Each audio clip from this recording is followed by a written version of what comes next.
Do you also see Navia and Clorinde over there? They look like they might have run into some kind of trouble. Let's go check out what's going on!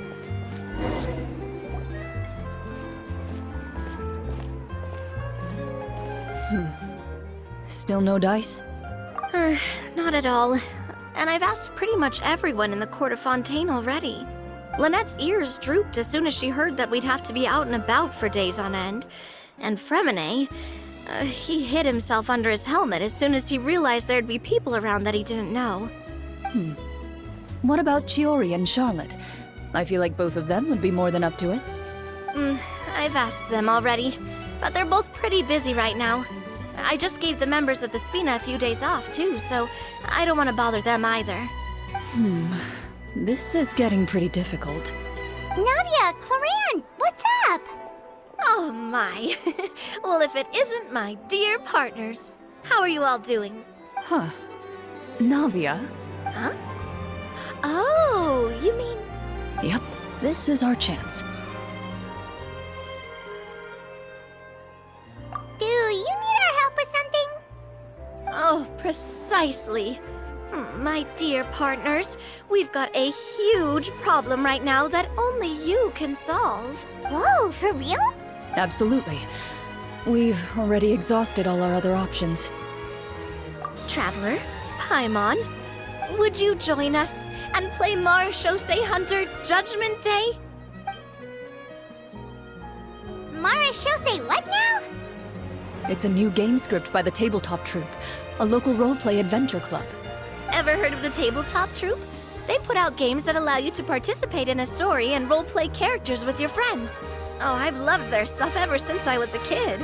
That sounds super interesting. Clorinde and I are both veteran members of the club.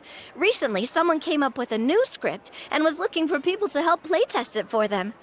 And when they asked, of course I couldn't refuse. I mean, come on! A brand new script? Nobody has ever played it before. Generally speaking, scripts at that level of development have a lot of issues. But I think this one is pretty solid. Whoa. I know I was the one that handed you the script, but some of us haven't read it yet. No spoilers, please. Anyway, the script calls for a team of 4. Ah, yes. We're missing one final player right now. So, you're saying you'll help us out? I knew I could count on you, partner. Paimon and the Traveler are kind of a package deal. Is that okay? That's not a problem. I'll adjust the pace based on the actual number of players, and ensure that everyone has a good time. Well, Traveler, what do you think? Wanna play? Paimon will follow your lead. Well, that solves our problem. You have our thanks. Woohoo! I'll go grab the script manager from the club right away. The script manager?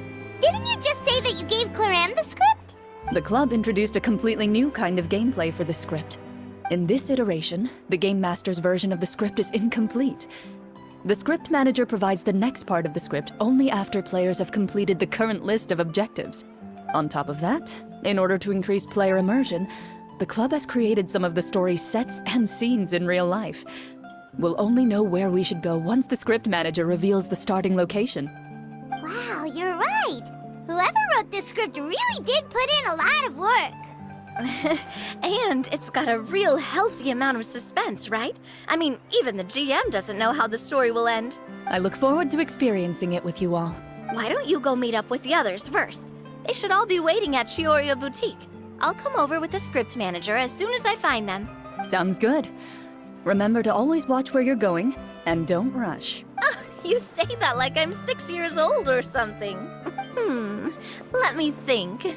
What kind of character should I play this time? I just hope you'll pick up some useful skills this time.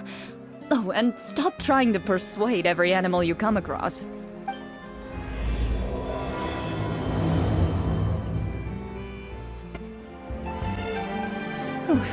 Sorry to keep you waiting. You're back!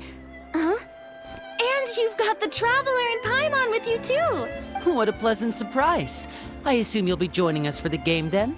Linny, Farina! Paimon didn't know you were playing too. Are you also members of the Tabletop Troupe? I'm more of a casual member, if anything. I haven't taken part in many formal club activities. Lynette Fremine and I play something similar at the Hotel Bouffe Tété sometimes, but I'm usually the GM. Still, I'm sure it'll be fun being a player for the first time. I'm looking forward to it. Well, I'm not a member of the club at all. Clorinde simply woke me up first thing this morning, said there was a good script worth experiencing, and asked if I wanted in. If you're interested, I can give you a referral. That should give you a 40% discount on membership fees. I think I'll wait to see how this experience plays out first, especially when it comes to the quality of the script. If it's sufficiently fun, then I'll join. Do you participate in a lot of tabletop troupe activities, Clorinde? You could say that. She's actually one of the few senior game masters of the troupe. Right. I knew about that even when she was still my subordinate. It's nothing. Really, just a small hobby of mine. Wow. Paimon's so used to seeing you be all upstanding and intimidating as the champion duelist. It's kind of hard to imagine you role-playing with a bunch of friends. Surely you jest. I would never intentionally make things difficult for my players. I maintain a clear boundary between my professional and personal lives. The me you see at court represents the law and order of Fontaine. I put all personal feelings to the side and grant a fair duel to all who seek to defend their honor. But in my personal life, I'm just an ordinary person. Someone who feels anger and sadness, just like everyone else. Well, you say that, but for all the time I've known you, I don't think I've ever seen you cry. I've seen you get angry, sure, but now I'm wondering whether you were actually mad or if it just looked that way from the outside. I was probably in work mode during those times. Is that so? Well, in any case, I just feel like even in your personal life, you don't get emotional very often. So you want to see me cry? That might be a little difficult. A show of anger, though, that might be something I could accomplish. No, that's not what I meant.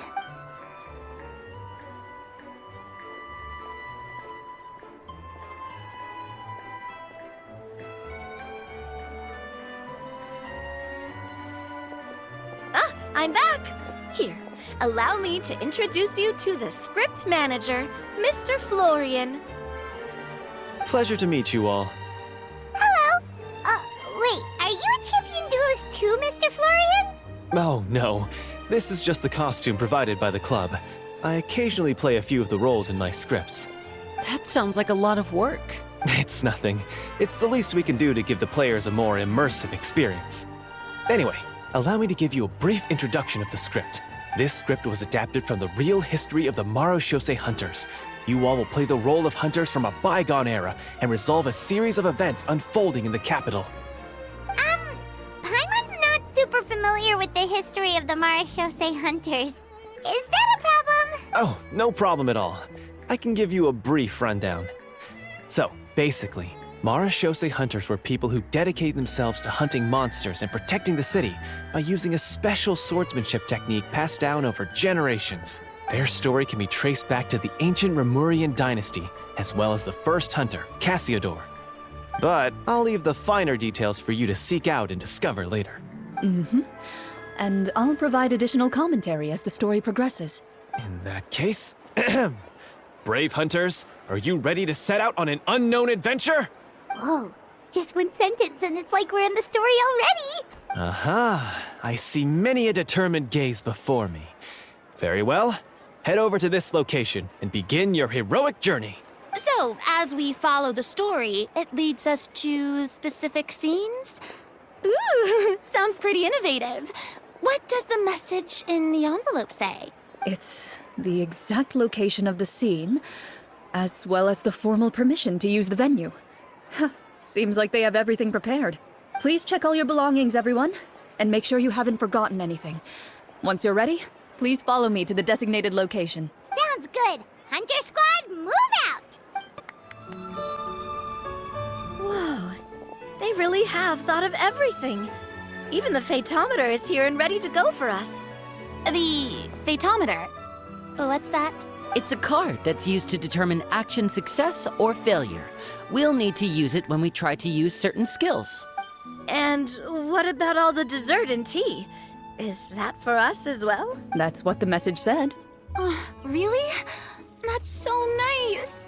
It feels just like a tea party with friends. Those snacks have Paimon's name written all over them.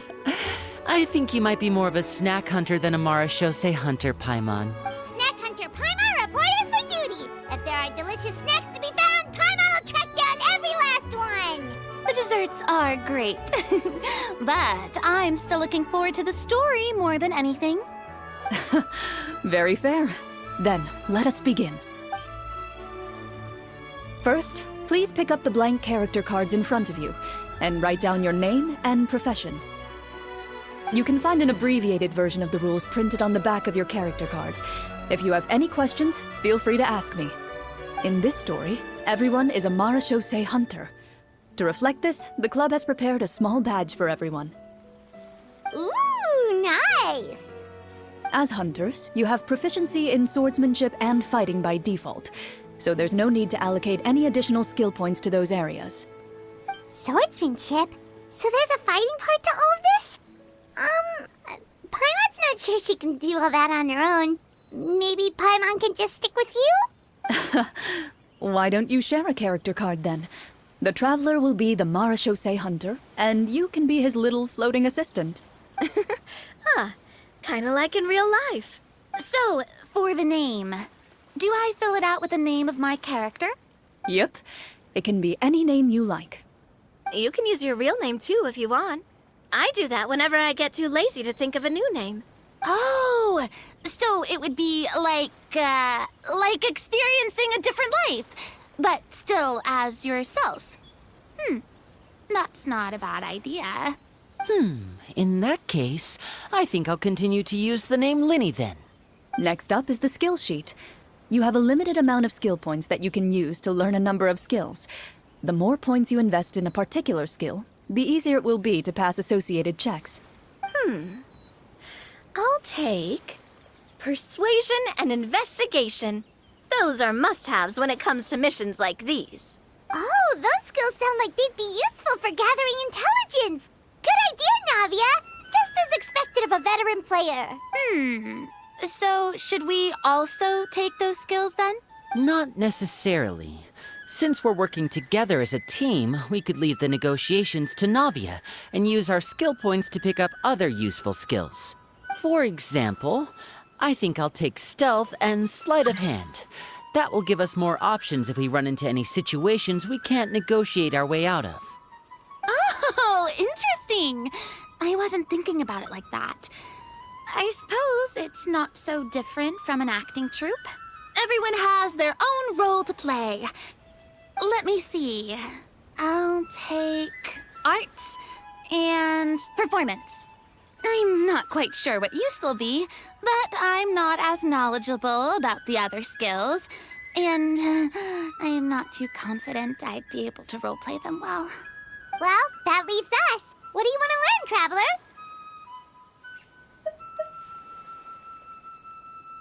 Oh, something that'll help you get a read on other people's thoughts. Sounds useful.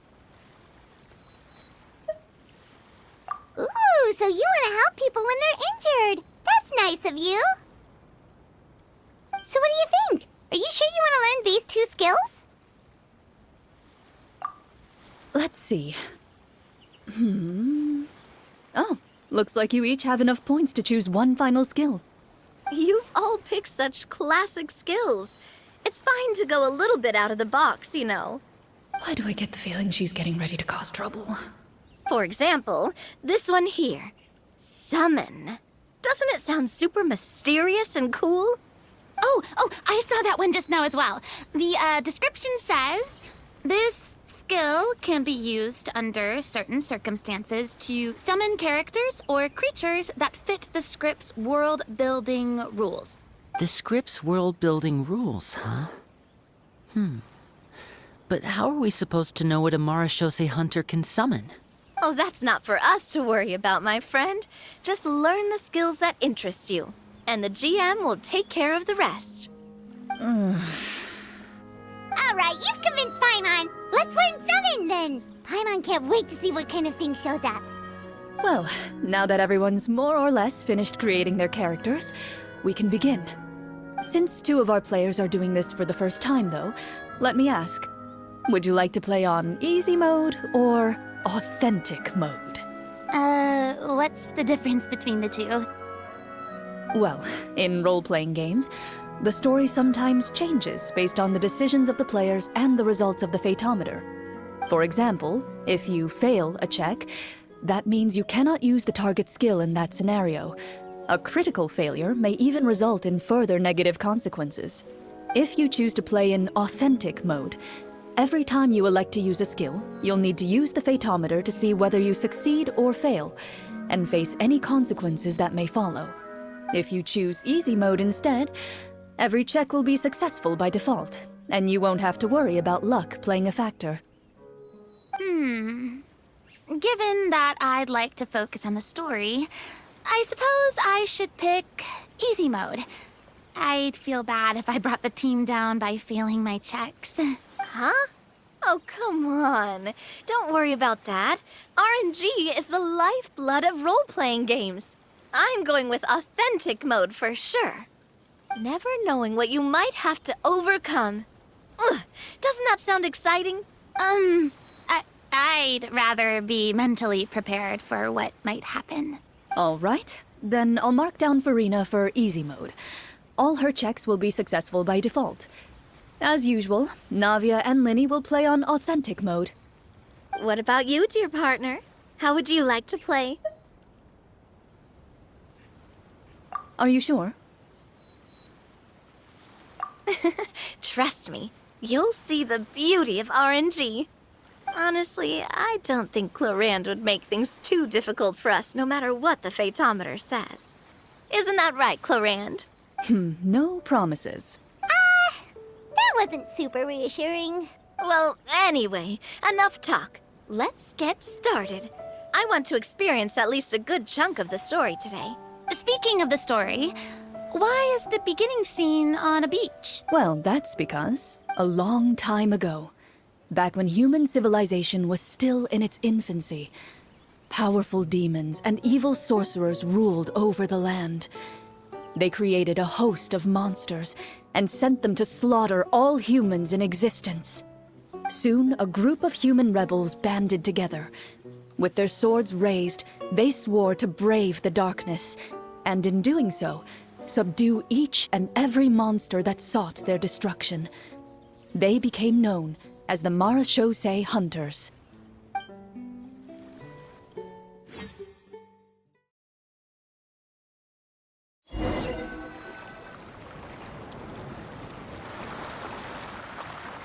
Sometime later, as a member of the Marachose Hunters, you receive a commission. Following the address provided on the message, you take a boat and arrive at this strange city. As you inhale, you can taste the slightly salty air of the docks as you begin to survey your surroundings. There aren't many people in the vicinity, but you do take note of a few others who, like you, seem to be sizing up this place. Your eyes meet, and you realize these people are fellow Marachose hunters, likely led to this location after receiving the same commission as you. You're all Marachose hunters too, right? Allow me to introduce myself. The name's Navia, monster hunter by trade and helpful neighborhood businesswoman on the side. What say you to traveling together? We can help each other out on the road. Okay, count me in. My name is Linny. I've been wandering since I was little and picked up a few less than legal tricks along the way. I was adopted by a Marachose hunter and later chose to follow in his footsteps. Is this where you introduce your character to everyone? It sounds like they've done this dozens of times. My name is Farina, and, I grew up in a noble family. I always had a strong interest in performance and the arts. Even though I'm a Marachose hunter, what I really want is to be a performing artiste. Hey, That's really cool. You can do it, Farina. That's exactly how it's done. Paimon is Paimon, a good friend and companion to this Marashosei hunter right here. I've been studying medicine ever since I was a child. I want to do my part to eradicate these monsters and use what I've learned to heal others. Oh, welcome, welcome. When we face the monsters, I'll make sure to charge in front to give everyone some cover. You can take care of the healing at the back. You open your envelopes at the same time. The message reads, "To the honorable and trustworthy Marashosei hunters, our kingdom is currently facing a grave crisis. The lands outside the capital have been overtaken by monsters, and our people are being led astray by forces of wickedness. We beseech you, please help us resolve this crisis and return peace and stability to our home." Huh. The layout of this city looks super familiar. It kinda reminds Paimon of Mondstadt! The scriptwriter must have used a real-world city as a reference when coming up with the map. As experienced hunters, the layout of the city reminds you of places once traveled. You recall the sight of tree-lined streets and the gentle tranquility of days gone by. Yet, as you regard the city in front of you, it appears to be little more than an empty shell. Its hollow gates are open to you, beckoning you to come forth and bring salvation back to the town. I carefully read every line of the letter and turn my attention to the signatures at the bottom. Who issued this commission to us? You see a long string of unfamiliar names. It would seem that many of the residents of the city issued this commission together. They sensed that things were not right within the kingdom and sent a distress signal to the outside world. In that case, why don't we take a walk around the city and see if we can learn anything from the local residents? Oh, good idea. We might be able to get some leads on the monsters and bad guys we're after. You look up and see a tavern nearby. It appears to be open for the day. Why don't we go check out that tavern? If the novels I've read are anything to go by, taverns are usually full of information.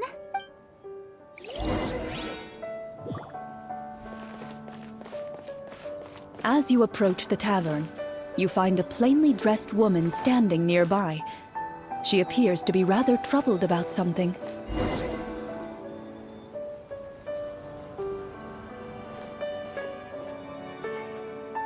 Greetings, friend. Lovely weather we're having today, don't you think? Oh, hello. I suppose you're right. The weather today is quite lovely. If only those monsters out there would stop causing trouble. It seems like every character included in the script has a certain amount of useful information to offer. If we keep asking questions, we might be able to get some good leads. Oh, come now, don't be sad. Life is all about optimism. Oh, that reminds me. What did you have for breakfast this morning? Huh? I don't think that's the kind of question we're supposed to ask.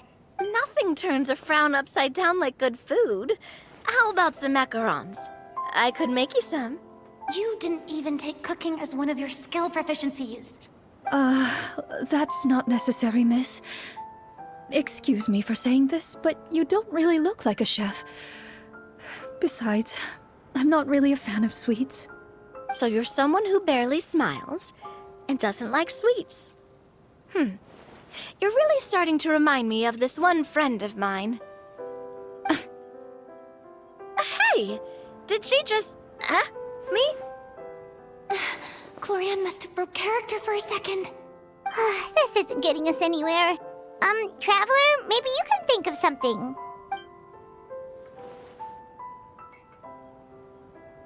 The results of insight checks aren't disclosed to the players, so I'll be the one consulting the photometer.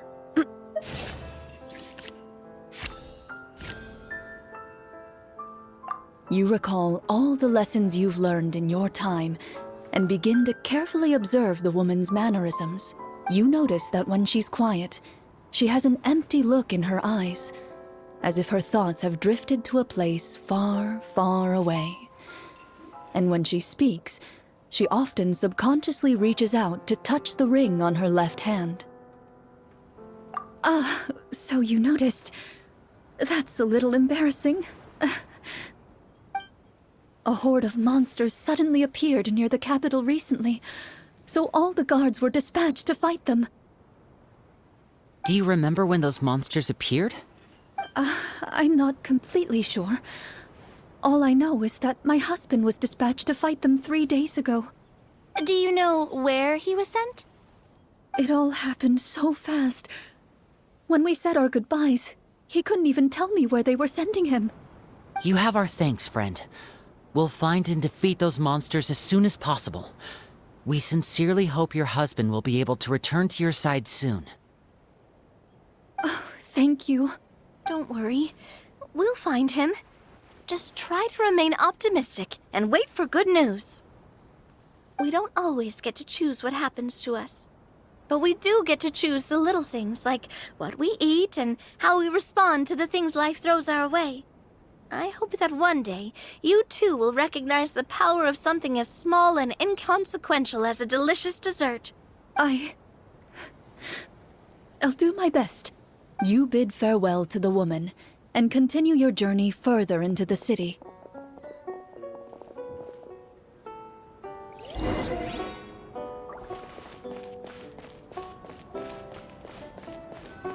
As you venture further into the city, the streets appear largely empty. An elderly woman walks past.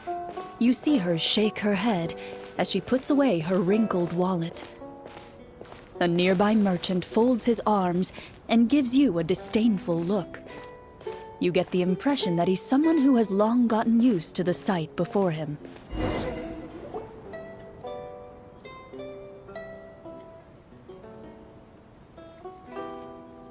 Although he doesn't seem very friendly, merchants are usually a good source of information, right? Pardon me, sir. I'd like to ask a question if I may. That depends. How much are you willing to pay? How about this much? What do you take me for? Some lowly beggar? You can't even buy half an onion with that amount. Surely an onion can't be that expensive, right? What do you know? War's nearly upon us. Everything costs several times what it did before. If you're not gonna buy anything, then scram. Whoa, what a nasty guy. Maybe we shouldn't even bother talking to him. But he still might have information we need. Traveler, can you think of something? Sir, we came to this city to solve the very problem you seem to be referring to. The war you mentioned, would it happen to be against the monsters outside the city? If you happen to be well informed and know a thing or two about what's going on, we'd appreciate it if you could share that information with us. After all, the sooner this problem gets resolved, the easier it will be for you to do your business.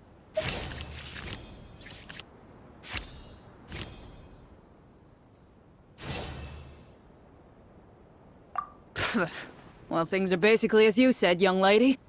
Those monsters are camped outside the city, and they've been destroying all our trade routes.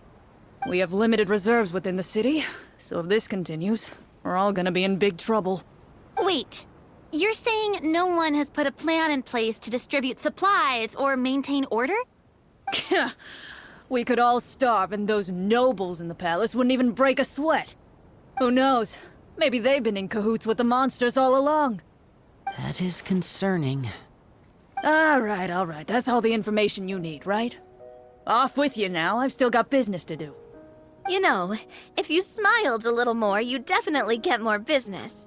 And I bet that would make your life just a little bit sweeter. I'm not saying it's guaranteed to work. It's just a tip.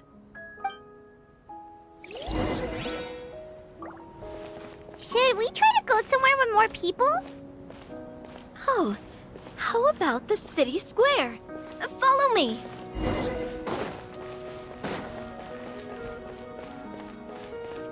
Before you lies the city's central square. You see a man with a slightly anxious look on his face, pacing back and forth, his head hanging low.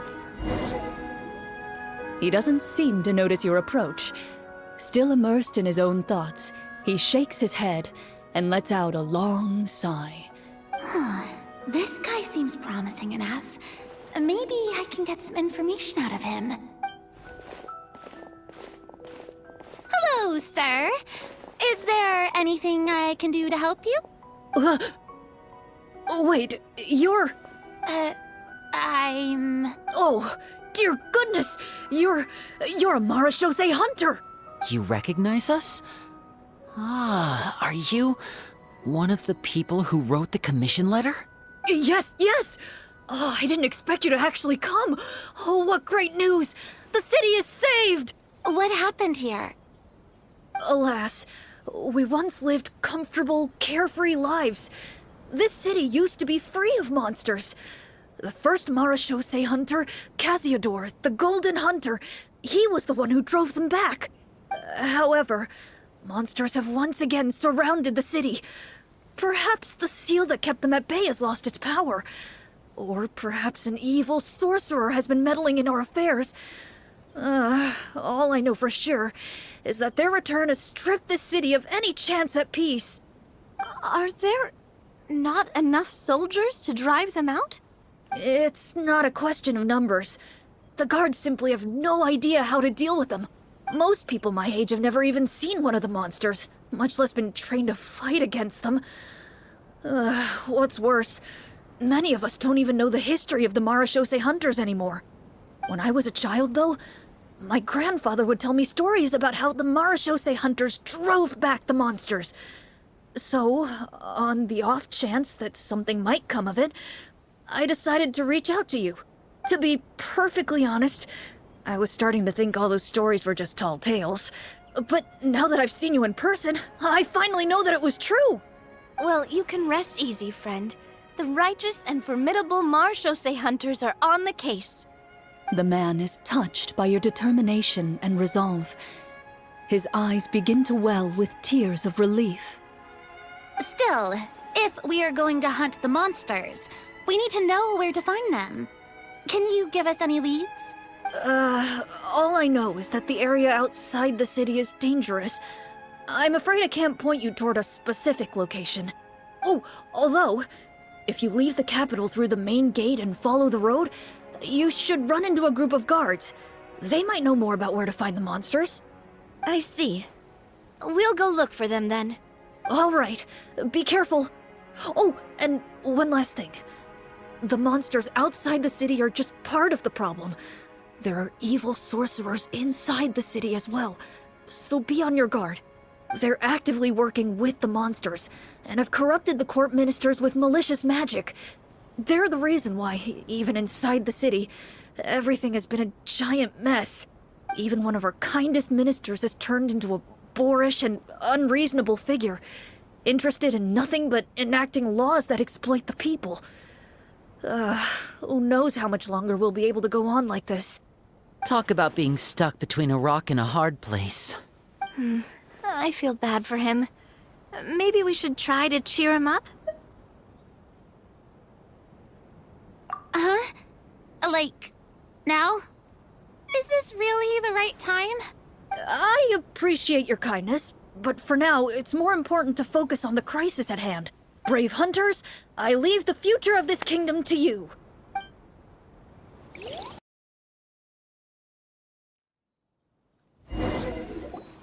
If I understood correctly, there are currently 2 problems in the kingdom that need solving, right? Exactly.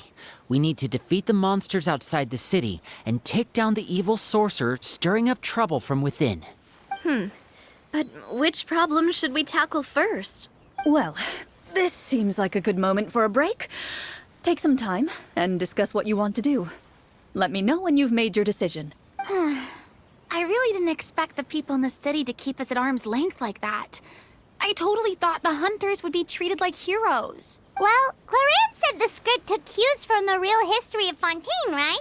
Maybe the real-life Marashose hunters were also treated like that. I wouldn't say it's a perfect representation of history, but there are definitely some similarities. Would you like to hear more about it? Sure. As long as it doesn't spoil anything in the script. You brought up bits and pieces of the hunter's history before, but it was all in passing. Paimon wants to know too! The hunters were super powerful, right? Were they all from a special line of supernatural beings or something? Kind of like the yokai in Inazuma? No. All Marashose hunters were ordinary mortal fighters. The only thing that set them apart were the special sword techniques passed down over the centuries. Huh? So you mean anyone could become a Marashose hunter? In theory, yes. All you would need to do is survive the rigorous training and master the swordsmanship techniques required to fight the monsters. Still, most people dropped out at the early stages, and others called it quits the minute they saw a monster in person. To become a hunter, you must be strong in both body and mind. What kind of monsters did the hunters fight exactly? Oh, and the evil sorcerer the script mentions. Did they exist in real life too? The land of Fontaine once played host to an ancient dynasty known as Rapperia. After that dynasty fell, monsters began to appear, intent on obstructing humans from establishing a new social order. One of the ancient sorcerers of Rapperia used his power to assemble a formidable army of golems. He sought to use that force to establish himself as king. Now, wait a second. Don't tell me that guy was the inspiration for the evil sorcerer in the script. We still haven't found any in-game information on him yet. So, why don't you talk about someone else for now? Well, I wasn't planning on going into anything you might be able to find out in the game. But if you want me to talk about something else, then... How about Casiodor, the Golden Hunter? Or Egeria, the ex-Hydro Archon? Wait, but those people are all from a super long time ago. Where did you learn all this, Clorinde? From my master. Huh. By master, you mean Miss Petronia? Is someone you know? Absolutely. Miss Petronia and my father were good friends. Back in the day, she would often bring Clorinde over to play, but then... Let's not get off topic. Anyway, back to what I was saying. Responding to Egeria's call, a number of warriors followed Casiodor into battle against the monsters. This group of warriors, under Casiodor's leadership, became known as the Marashose Hunters. Yet, as Fontaine entered an era of peace, their work gradually became obsolete. The Marashose Phantom, originally an association made up of hunters, eventually came to be predominantly comprised of Melusines. Ah, I see. That explains why most of the people in the script have forgotten the hunters or think of them as nothing more than a legend. Is that really a bad thing, though? It can get tough always being the one shouldering everyone's expectations. Depends on who you ask, I suppose. If the name of the organization no longer commands respect, investigative work is bound to suffer. Speaking of investigations, which problem should we tackle first? Monsters or evil sorcerer? I vote monsters.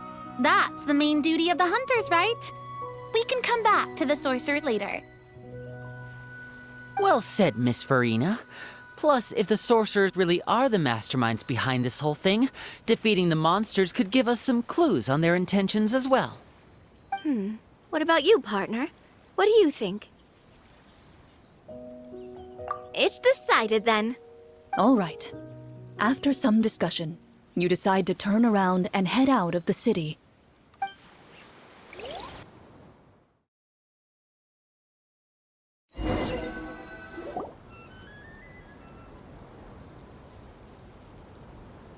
Let's take a look around, like that guy said. You there! Outsiders, halt! Who's there? An armored man approaches you. He has a tall, muscular build and a determined expression in his eyes. Just one look, and you can tell he's fought in his fair share of battles. Although he's trying his best to conceal his current state, his uneven gait and the sweat dripping down his forehead make it obvious that he's been wounded and is in serious pain. I'm the captain of the guard. I saw you sneaking around the city earlier, so I'll only ask this once. State your purpose, or it's off to the dungeons for the lot of you. Wow, it's been a while since someone's been this suspicious of us. I said talk, not whisper between yourselves. Have you ever heard of the Marashose Hunters? Marashose hunters? Ha! That fairy tale, you mean? What, you expect me to believe you're one of them?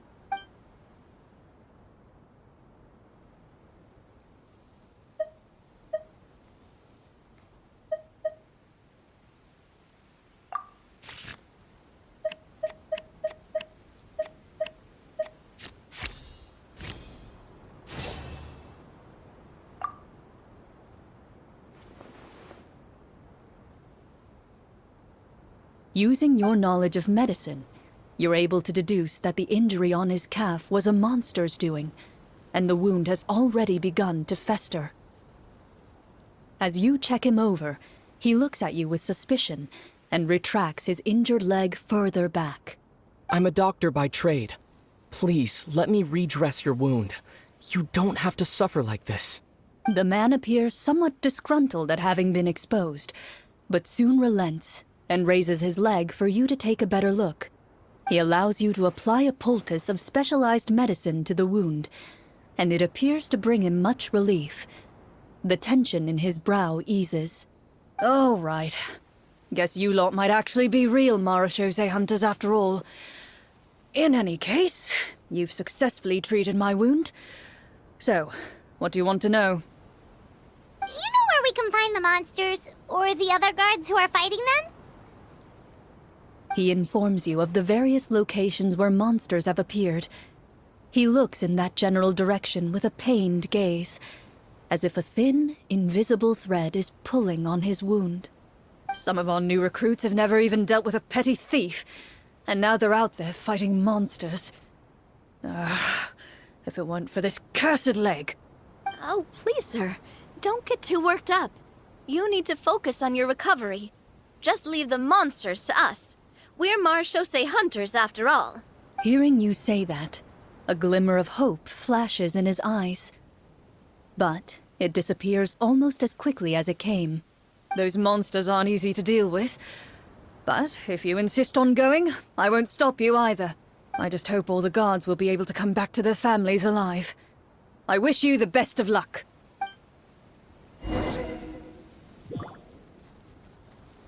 Based on what the captain said, the monsters should be right up ahead. Let's go. Hopefully we're not too late. As you approach the battlefield, you see numerous people lying by the side of the road. They appear to be dressed like guards. Their faces are filled with desperation and terror.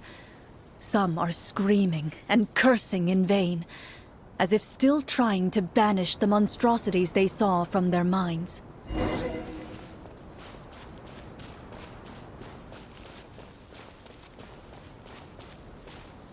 A few of the wounded look up at you in shock and disbelief. Quick, leave this place. Turn around and don't look back, they yell.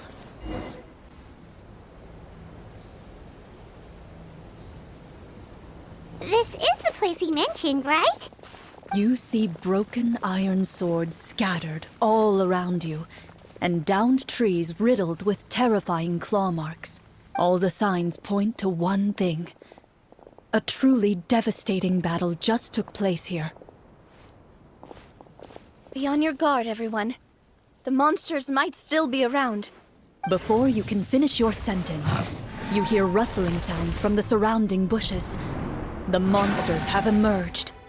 They close in on you without fear. You get the impression that, in their bloodthirsty eyes, you're just another meal for them to devour. A little help here! This thing wants to eat Paimon! Your battle round begins now.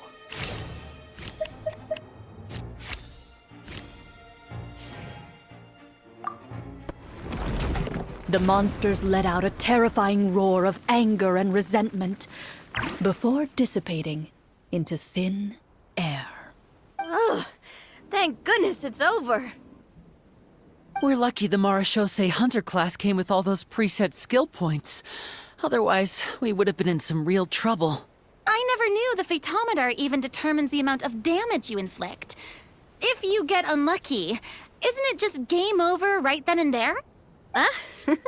That's part of the fun. The uncertainty of fate is what gives these games their appeal. Just as you begin to celebrate your victory, a suspicious lump on the ground catches your attention. A suspicious lump. Wait, could it be the thing that appears after every battle? I walk up to it, crouch down, and begin to carefully examine it. I've still got my right glove on, so it should be fine for me to touch it, right? As you investigate the mound, you discover that the exposed portion appears to be made of wood. It was previously obscured by the large form of the monsters. With the monsters gone, the small protrusion now awaits your discovery, poking out of the ground like a shy flower bud. Whoa, it's a treasure chest!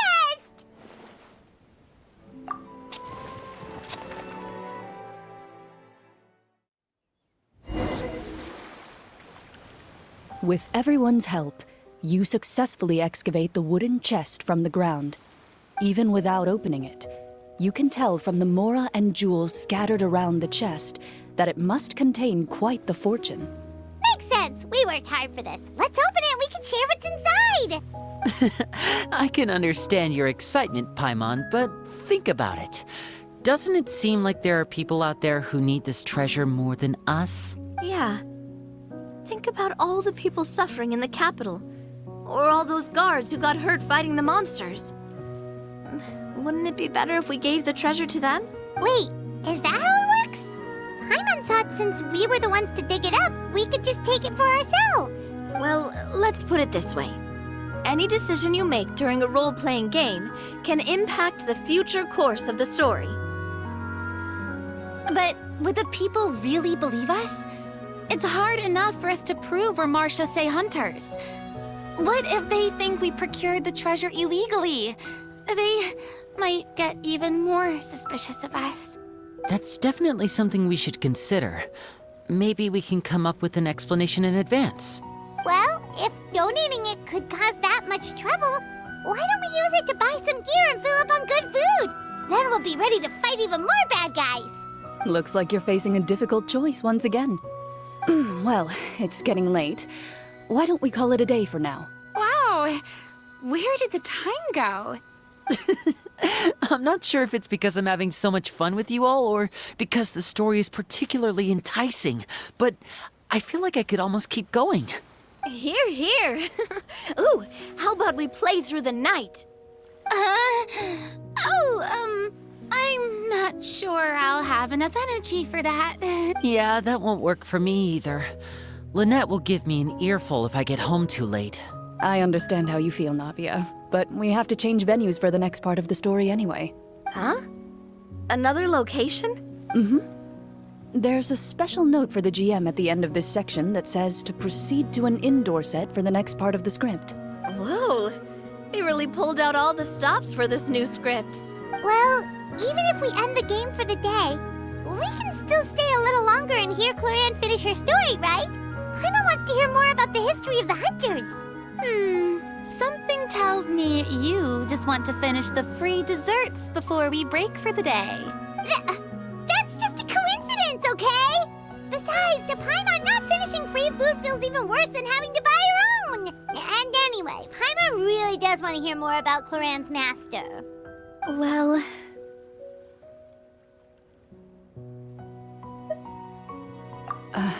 It's nothing. I appreciate the concern, but it's all in the past. It won't do any harm to share these things now.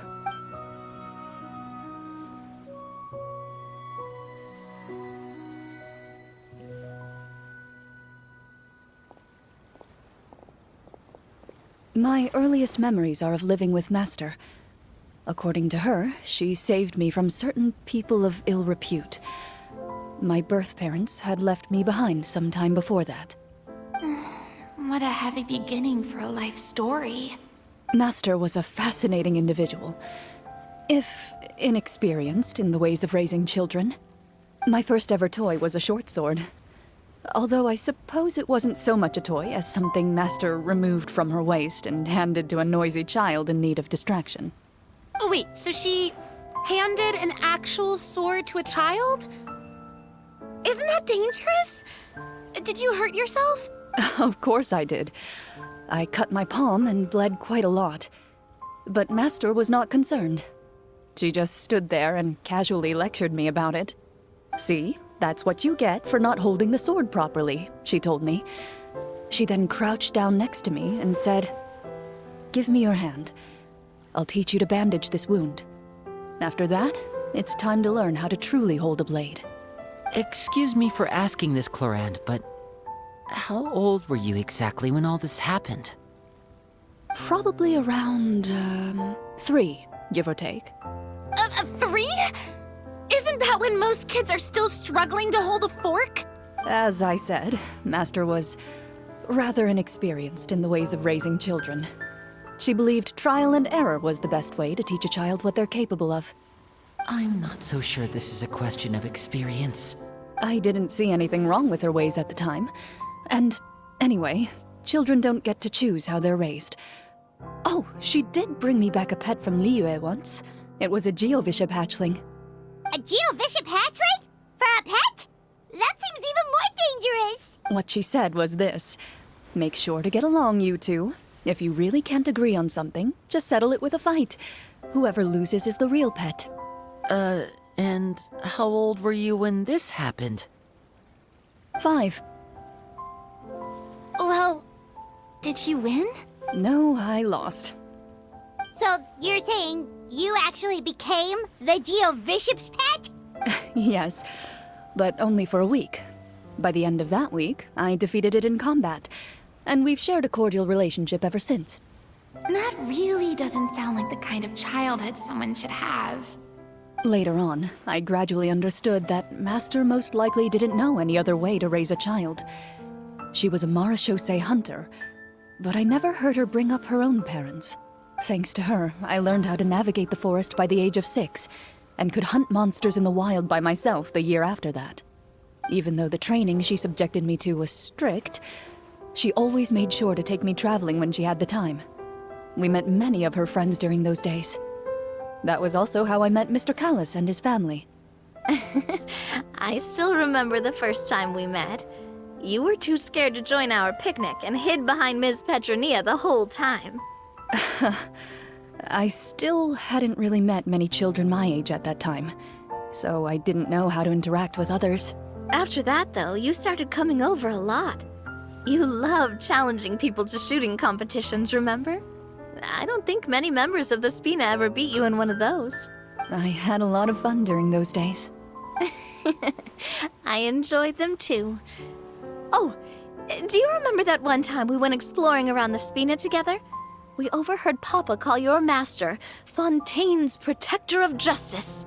We tried to pretend like we never heard anything, but you nearly let it slip that one time. Protector of Justice? Oh, wait, you mean that vigilante hero from 20 years ago? The one who is always active at night? Yep, that would be her. She often would put on a black cloak and go out at night. I never knew where she went or what she was doing. Until, like Navia said, we overheard the truth from Mr. Callis that night. 20 years ago, huh?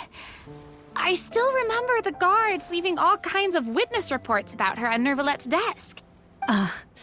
My apologies.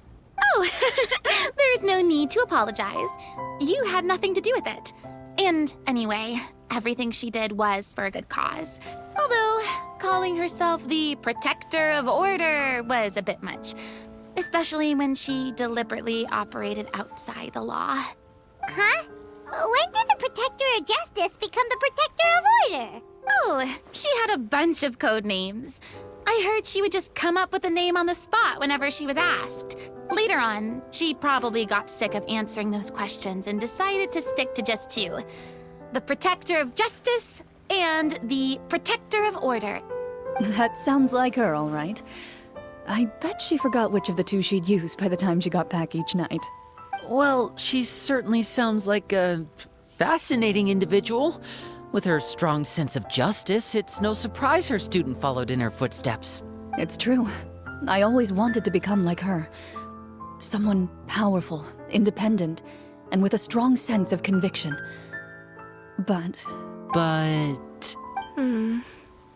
she suddenly disappeared the night I turned 10 years old. Disappeared? What happened? I have no idea. She didn't even leave a note. I was never able to find out where she went. That night, I was celebrating my birthday at Navia's house. But Master never came to pick me up. When I returned home on my own, it was to an empty house. When she still didn't appear after a few days, I went to Mr. Callus's house to ask about her whereabouts. But he only shook his head. Papa probably didn't know either. I know he sent a few people to investigate the matter in secret, but they never found any credible leads. Don't worry, I understand.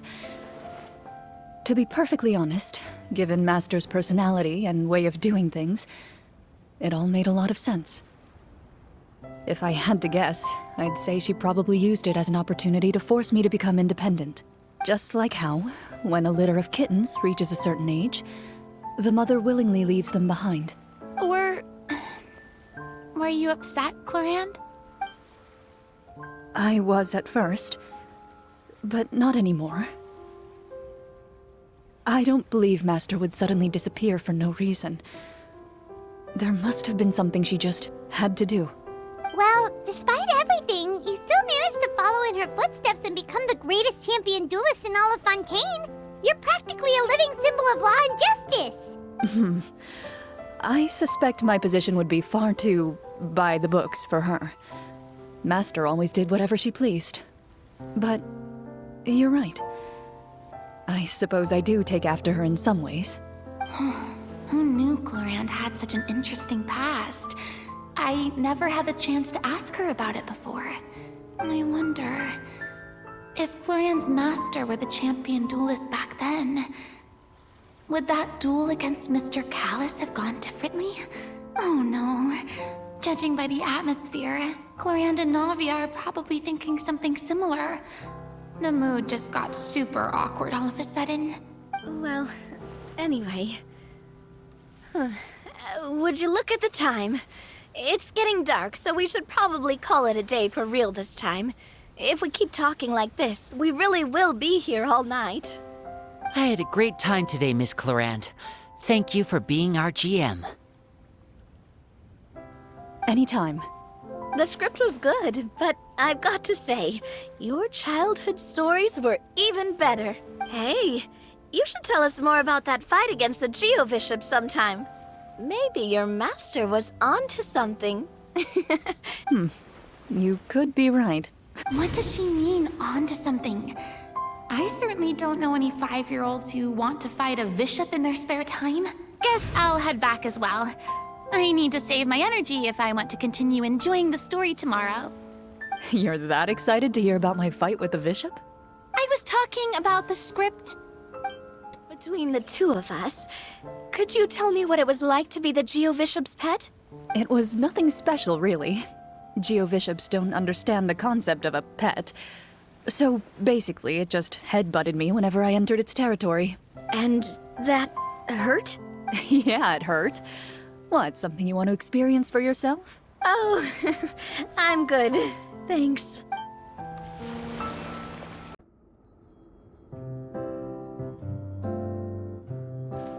Looks like everyone's here. Now, before we begin, why don't we finish where we left off yesterday? There was an important decision to be made, yes? I'll pour everyone a cup of tea. Is that really the most important part, though, Clorinde? Paimon's more concerned about our current surroundings. Heavy walls, cold railings, dim lights. This is obviously supposed to be a prison. I admire the work put into the set.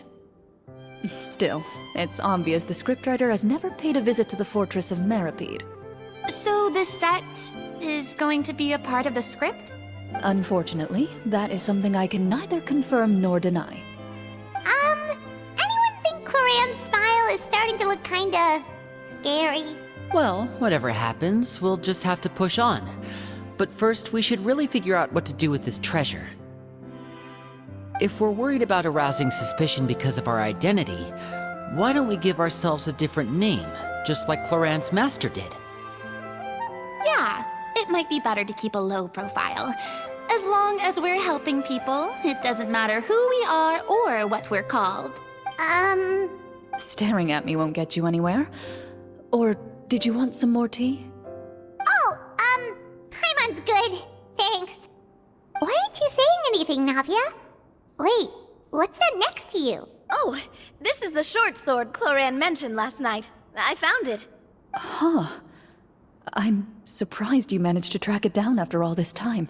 Well, I made sure to take good care of it, considering the circumstances in which you gave it to me.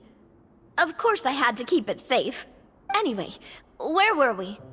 Oh, right. I was just thinking about all the potential ways for us to break out of prison.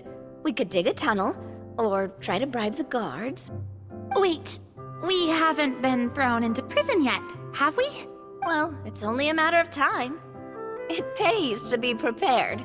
Just like how you should always have an umbrella on hand, even when it's sunny. All right, Paimon's made up her mind. Let's just give the treasure away. Paimon may have wanted to keep it, but if it's going to land us in prison somehow, Paimon will be too upset to enjoy her snacks. So, you've reached an agreement? All right then, we can continue with the story. Oh, and we'll collect all the scattered pieces of treasure on the ground as well. All right. You collect the treasure and make your way back to the capital with your bag of loot in hand.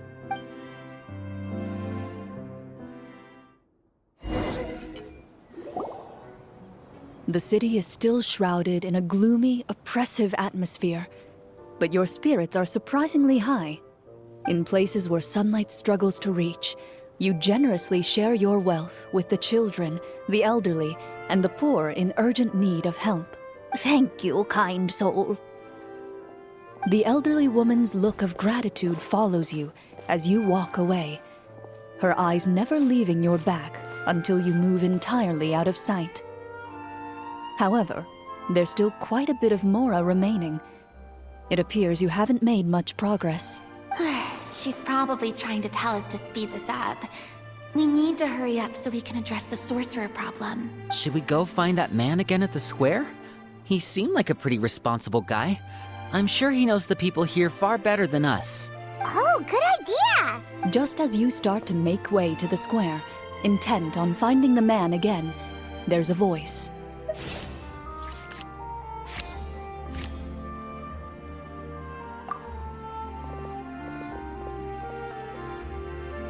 Please wait, distinguished guests. Several strange guards suddenly call out to you. They run forward to meet you and proceed to politely pay their respects. Greetings, gentlemen. Are we being invited for afternoon tea? Surely you jest, my lady. That would not be our place. It is His Excellency the King who requests to meet with you. Please come with us.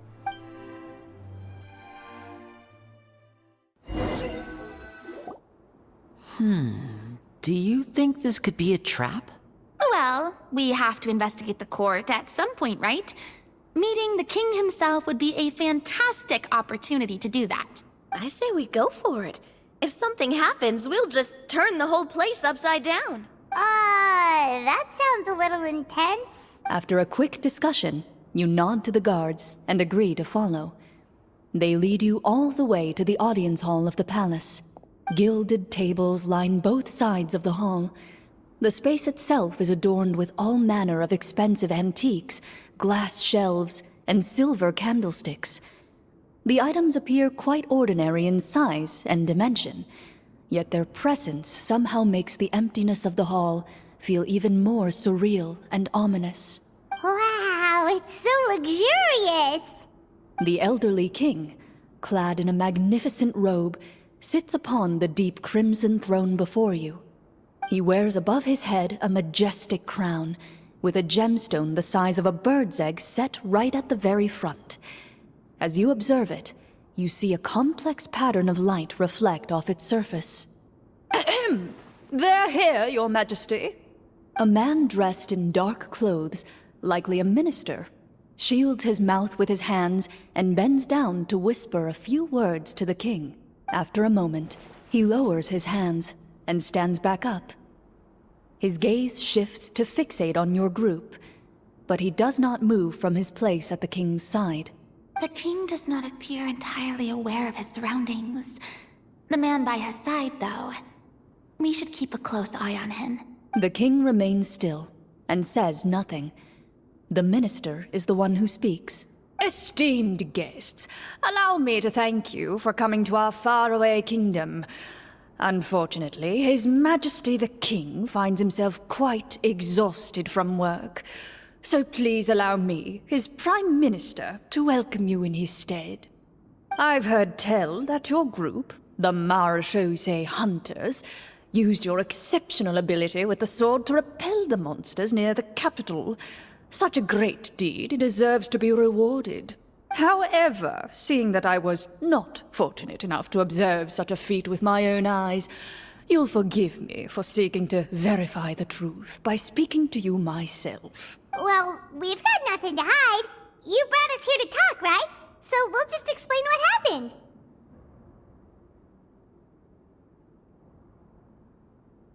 The golem's blades were so powerful, they could cut down trees in a single swipe!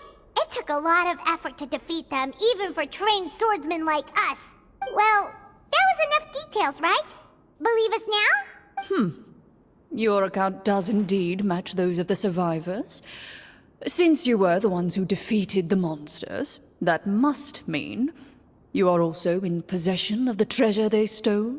Well, we did take the treasure, but... How did he know about the treasure? Then I must ask that you return it at once. It belongs to the kingdom. Wait, but didn't you just say that our great deed deserved a reward? Shouldn't the treasure be considered a part of that? Yes, that was indeed what I said. But you seem to have forgotten a very important distinction. Only that which is freely given by the king can be considered a reward. Taking the rightful wealth of a kingdom without said permission, on the other hand, is a crime. But that's completely unreasonable. Yeah, that makes no sense! If it weren't for us, the treasure would still be buried underground somewhere! Maybe so, yet the fact remains. You tried to dispose of the treasure without reporting it to the court and without receiving permission, yes? What, no answer? Surely you're not insinuating that you, a group of legendary Marechaussee hunters, sought to take the treasure for yourselves? Well, what about the king? Is he just gonna let this guy talk for him the whole time? Clad in his magnificent robe, the king remains seated, with his hands resting on either side of the throne. His posture is rigid and unmoving. He stares forward with an empty look in his eyes, completely unmoved by the events before him. From the look of things, could the Prime Minister be the evil sorcerer? Or could both the king and the Prime Minister have fallen under the evil sorcerer's control? I would like to observe the number of guards stationed in the hall. The guards in the palace appear fully armed, their expressions solemn. Sensing the tense atmosphere in the room, they stand at the ready, each with a hand placed upon the hilt of their sword, as if prepared to draw their weapons and surround you at a moment's notice. Well, there goes my plan to turn the whole place upside down, I guess. It appears we've been visited by nothing more than a group of ill-intentioned imposters. What a pity. Guards, take them away and throw them in the dungeons. Before I decide your fate, however, I must first determine whether you have any accomplices outside the court. Can't we try to slip away? Or maybe start some kind of riot? But if we try to fight the guards right now... Don't worry. At least we figured out who's behind all this. Let's just play it by ear. If you're scared, Paimon, just hold my hand. Thanks, you guys. You allow yourself to be led away by guards surrounding you on both sides. It's only when you begin to feel drops of water falling from the dungeon ceiling and smell the stench of death and decay all around you that you finally realize you've stepped into a completely different world. Stay here, and don't try anything funny. The guards lock the cell door and leave without looking back. Wait, sir! Your voice echoes through the dark hall, but the only response you receive is the sound of water dripping from the ceiling. No! What should we do now? Carve out a new path of fate with our own two hands, of course. I draw my weapon. You reach toward your waist, but find nothing there. You now recall that your weapons were confiscated before the guards locked you in the cell. The bag of treasure along with them. What about that knife I hid in my boot? When did you hide it in there? When I was thinking about digging a tunnel. Rejected. You failed to inform the GM of this course of action. Moreover, the guards would have conducted a thorough search before throwing you in prison. And the keys to the cell aren't anywhere to be seen? Correct. You don't even feel a lock hole on the cell door. Oh, well, there goes all our plans. Indeed. Huh? Why are you the one saying indeed? Because that statement holds true for me as well. This is where the script ends. What? But that's a terrible ending! Generally speaking, this should be the point where the scriptwriter gives the players some kind of hint, or gives the GM some kind of code for how to move forward. I mean, maybe they just really wanted us to be immersed in the feeling of being in prison? Like, they'll only show us the way out once we've grown truly and utterly desperate? That is a possibility. If only there were desserts and tea in real prison. Oh, wait, guess that's kind of how the Fortress of Meripede works if you're lucky. Oh, before I forget, Navia, the short sword you had with you earlier, I took a closer look, and the craftsmanship doesn't appear to resemble anything from this era. If I remember correctly, that style was last in vogue several hundred years ago. Wait, Clorinde said that sword used to belong to her master, right? Does that mean her master has been alive that long? I doubt it. The way she went about things often made her seem childish more than anything. I'd say the sword was most likely an heirloom passed down over time. Hang on. A precious heirloom passed down to you by your master. And you gave it to me just like that? You weren't worried I might lose it? Master left many things to me when she disappeared. There was the sword, an old key, and a good amount of junk she probably just didn't want to take with her. I gave you the sword back then, because I didn't want our friendship to end. Wait, when did this happen exactly? After the duel. Between Mr. Callis and myself. Before that, Clorinde would have meals with us and even stay over at the Spina some days. She was on great terms with Papa as well. After the duel, though, there was a period of time where we simply didn't know how to face each other. She entrusted this sword to me, and never came back. We were both sad, and conflicted, and totally overthinking everything as a result. Whenever I looked at this sword, I couldn't help but wonder if Miss Petronia had never introduced us to each other at that picnic. Maybe part of the sadness I was feeling could have been avoided. Back then, it felt like I hadn't just lost a father, but a close friend as well. No one can change the past. The most important thing is that you two found your way back to each other and can enjoy things like this together. Yep, you're right. I'm sorry, you two. I didn't mean to bring up any sad memories. Think nothing of it. No one here is at fault.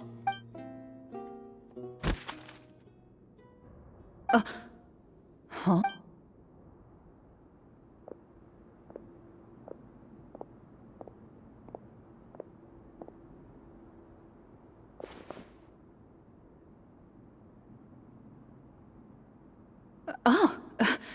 Looks like the next part of our script is here. Perfect timing. The situation was really starting to get desperate. And not just because of the prison thing. From Clorinde's face, Paimon really can't tell if it's good news or bad news. Water continues to drip from the ceiling. In this lightless dungeon, you lack a reliable way to tell how much time has passed. Eventually, you get used to the unpleasant odor of straw, mold, and rust, and find yourselves alternating between fits of drowsiness and despair. Suddenly, You hear footsteps outside the door. Heads up, everyone. Someone's coming. Gather close, everyone, and keep your voice down. Who are you? I work as a guard in these dungeons, but my true identity is the same as your own. I'm also a Marashose hunter. Huh? Shh. I've already sent away the other guards, but if we make too much noise... I understand, but how can we be sure we can trust you? The king has issued a formal decree. In light of the irrefutable proof of your crime, you're to be executed before tomorrow's sunrise. If you want to escape, it has to be now.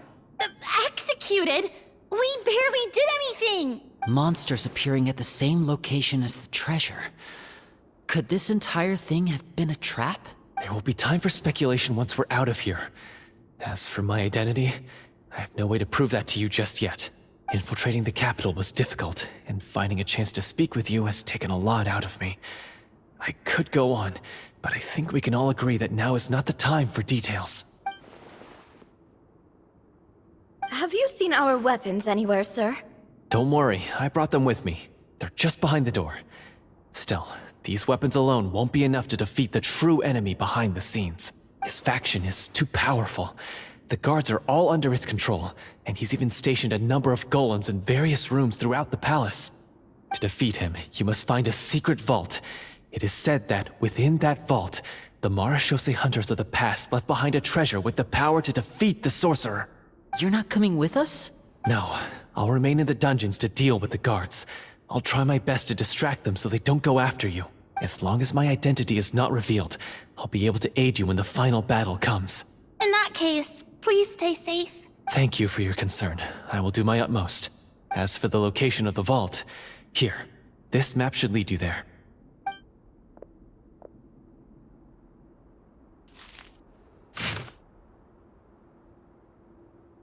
Got it.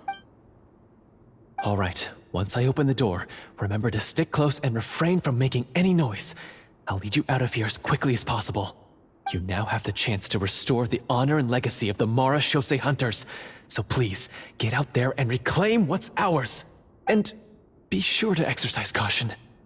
With the help of the guard, you successfully escape the dungeons. Your sense of despair and anxiety both seem to fade as you continue your quest. To use our skills at all while we were in prison. Who knows when we're gonna get the chance to use that cool summon spell? That is a pity, but we can only continue to move forward. This should be the place marked on the map. This bit of rock certainly looks suspicious. Well, I'd say an investigation's in order then. Plus, if all else fails, we can just blow it up. Wow, you really meant that! Before you lies a serene stretch of open water, its surface shimmering a brilliant shade of sapphire blue. Well, guess this means it's time for a swim!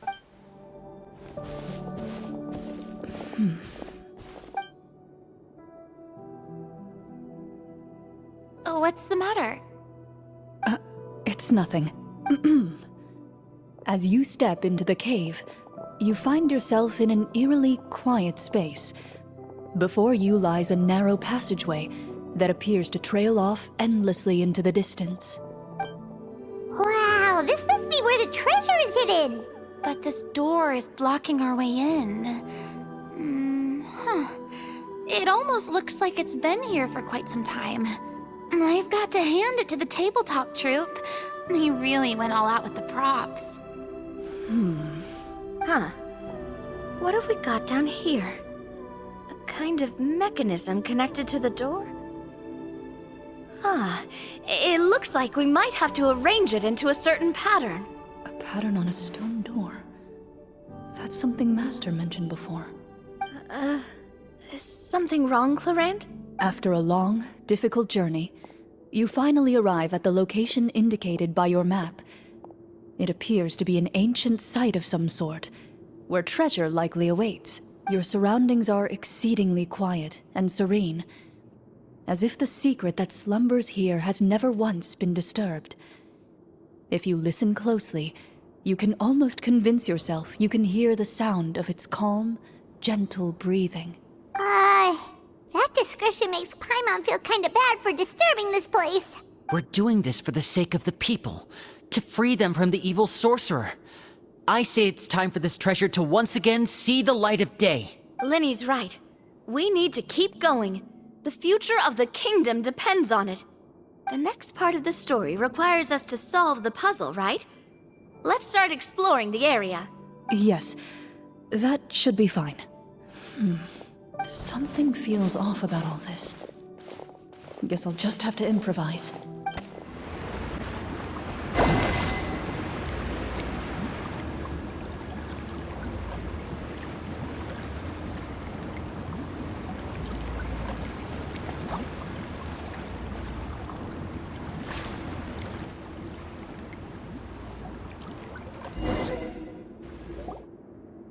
It worked!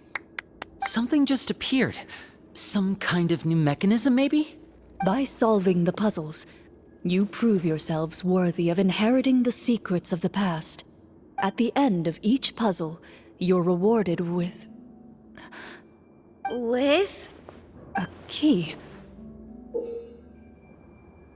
Oh, it must be the key to the big door. This is one of the Marechaussee Hunter keys that are passed down from generation to generation. It looks just like the one Master passed down to me. It is said that 4 keys in total are required to form the final, complete key.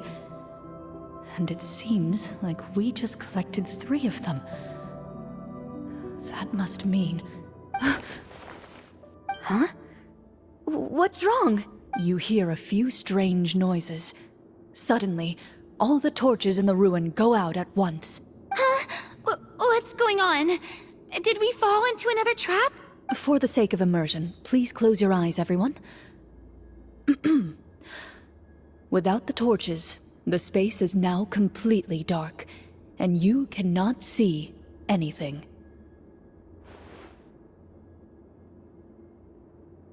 But Paimon can still see a little bit over here. Oh, right, sorry. Suddenly, you hear the sound of footsteps pierce through the darkness. There's someone else here? Oh, this is so unsettling. I can't see anything. I've been discovered then? Wait, that voice, it's... You recognize the voice as belonging to the guard who led you to this place. It appears he now covets the treasure for himself, and has come to stake his claim. Oh, so this is just part of the script. Then I can probably relax. Well, if we can't see anything, that means we can't fight to the fullest of our abilities. Should we retreat for now? Judging by the way he's holding his sword, he must be a real Marechaussee hunter. But this isn't part of the script. Retreat? That's not the hunter way. If it's dark for us, then it's dark for him. We choose to fight. Your choice is noted. Please keep your eyes closed until I tell you the torches have been relit. This battle will be in the dark. You got it. Well then, let us begin. Successful. You're facing a... Is he still standing? Could... Is it over? Can we open our eyes now? The enemy is strong and relentless, but the battle is nearing its end. The torches have not been relit. What about now? Final strike. Ha!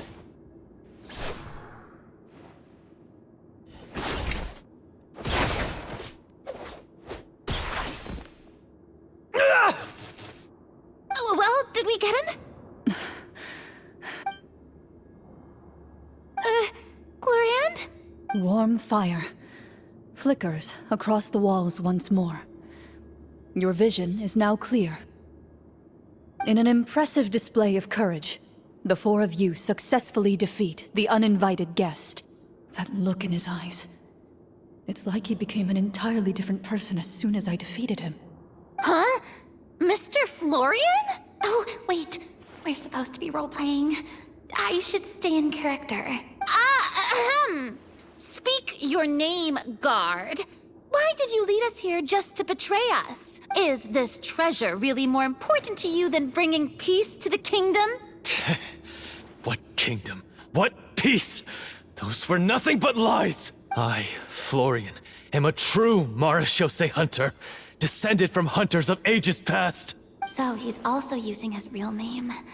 Or, wait, was that the name of his character from the very beginning? Then I'm even more confused. If you truly are a Marechaussee hunter, shouldn't you want to help us just like you said before? Shouldn't we fight together for the sake of the people? What do you know? In this day and age, there's no glory to be had as a Marechaussee hunter. What's that supposed to mean?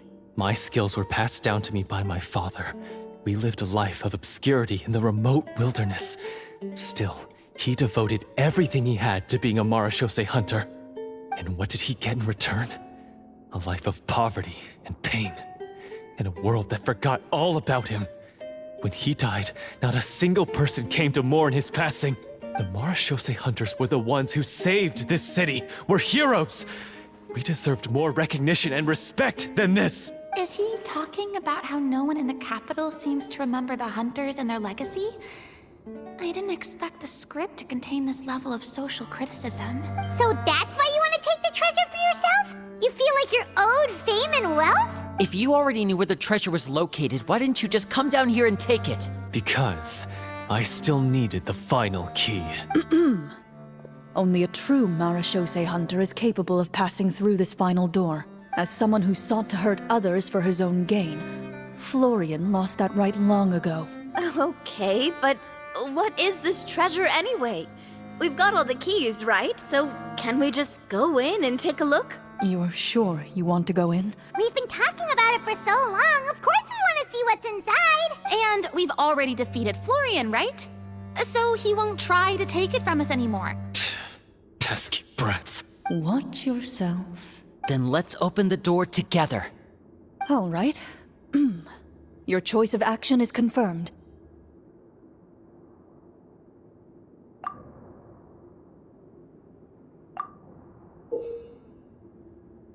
Before you, the door to the treasure, sealed and undisturbed for more than 100 years, finally swings open. You hear the shrill wail of the door hinge as it rotates for the first time after years of disuse, almost like a sleeping giant letting out an extended yawn. You get the impression that the secrets buried behind this door might be just as heavy as the sound you just heard.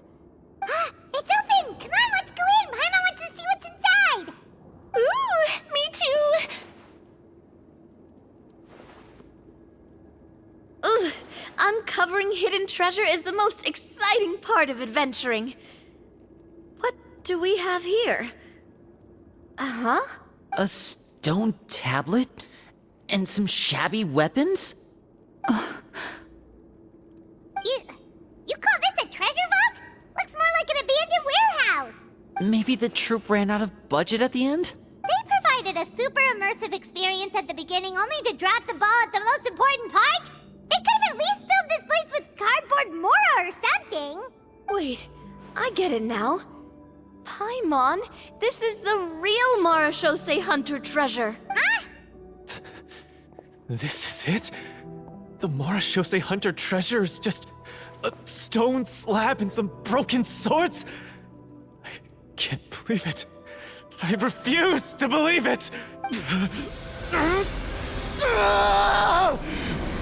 Whoa, are you okay? The Marechaussee hunter before you appears to suffer a serious mental breakdown. He needs to leave the room for a moment to collect himself. One of you seems to understand the significance of the treasure already. If the rest of you wish to follow suit, you may remain here in the meantime and explore your surroundings. The names on the tablet. The old and broken weapons. What is the treasure supposed to be? Walter.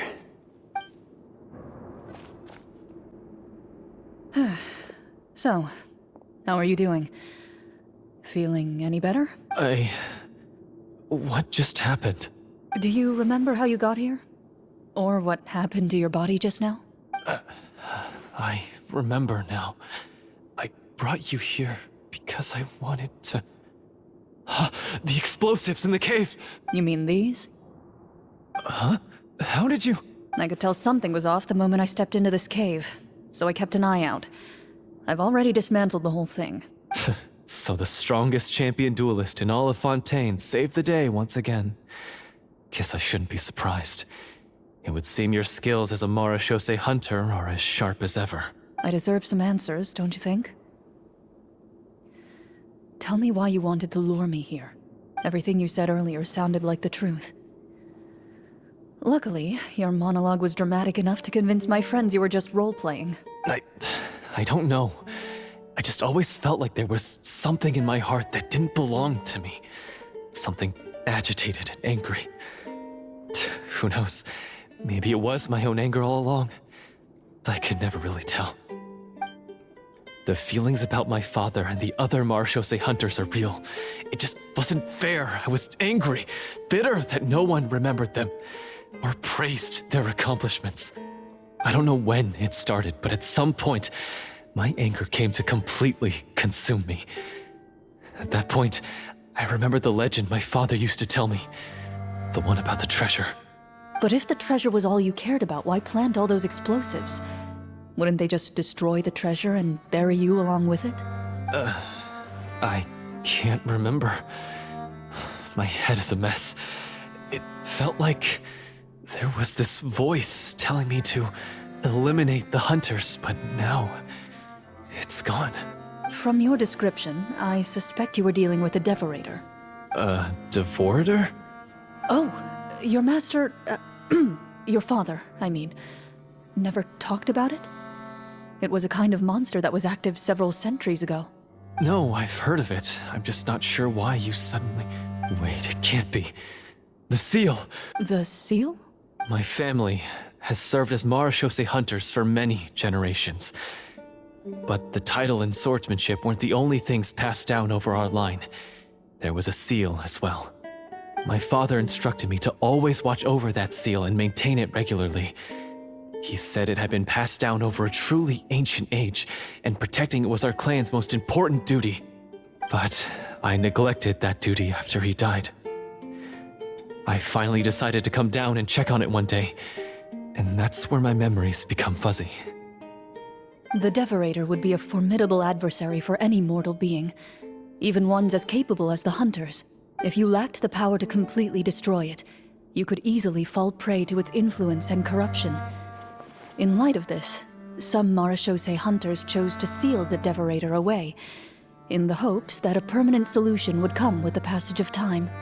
I heard it has the power to amplify the obsessions and desires in people's hearts, to the point where they overtake you entirely. It would seem I'm not just lacking in skill with a blade, but in mental fortitude as well. And yet, you were able to retrieve 3 of the 4 keys. If I remember correctly, each was entrusted to a respected and capable hunter. How did you manage it? One of them belonged to my father. The second I stole from a different hunter. And the third... was one that I snatched while the person was on the way home from the tavern. I nearly died in that alley. I know just how strong you are. It's as clear as day to everyone in Fontaine. I observed you from dusk to dawn, but could never find any opportunity to sneak up on you. I never even saw you drink a single glass of liquor.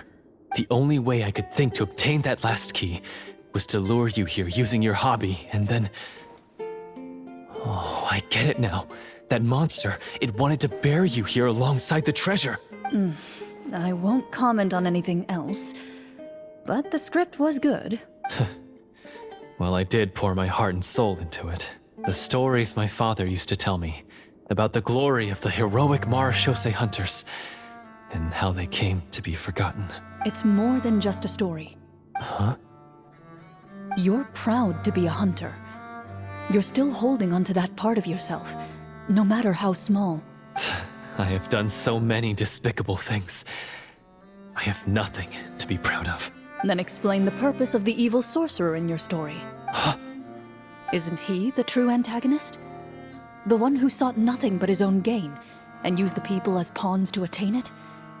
In your heart of hearts, he was the one you truly wanted to defeat. But I've already tainted my sword. I no longer have any right to... Wake up, Florian. Remember how you introduced yourself earlier. Do you really think the hunters acted out of a desire for honor and glory? Or to be loved and acknowledged by the people? What did your father teach you about our order? You do not wield your sword for yourself, but to protect those you serve. There's nothing special about a blade. It's the intentions of the wielder that matter above all else. Do you still not understand? Even after seeing the treasure for yourself? The contents of that room, they represent the true legacy the hunters left behind. You're right. I am a Marashose hunter. It's time for me to redeem, no, to finally serve the people I vowed to protect all along. I wouldn't be so quick to push aside the need for redemption. I know. That's a charge I won't bother to defend myself against. Good. Then, come with me, and help me see the script through to the end. Huh? See the script through to the end? But there's no more script left. Never finished it, huh? No, I mean, I wrote the script with the sole purpose of luring you all here.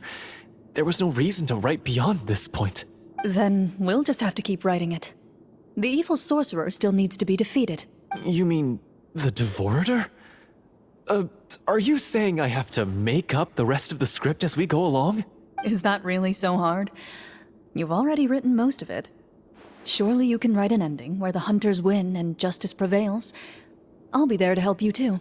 You aren't afraid your party will fall into danger? I know what my friends are capable of, and they're all quite skilled. Besides, I need their help. Then, are you going to tell them the truth about all this? I don't intend to spoil the fun. Sometimes, protecting dreams and fantasies is more important than exposing the truth. Don't you think?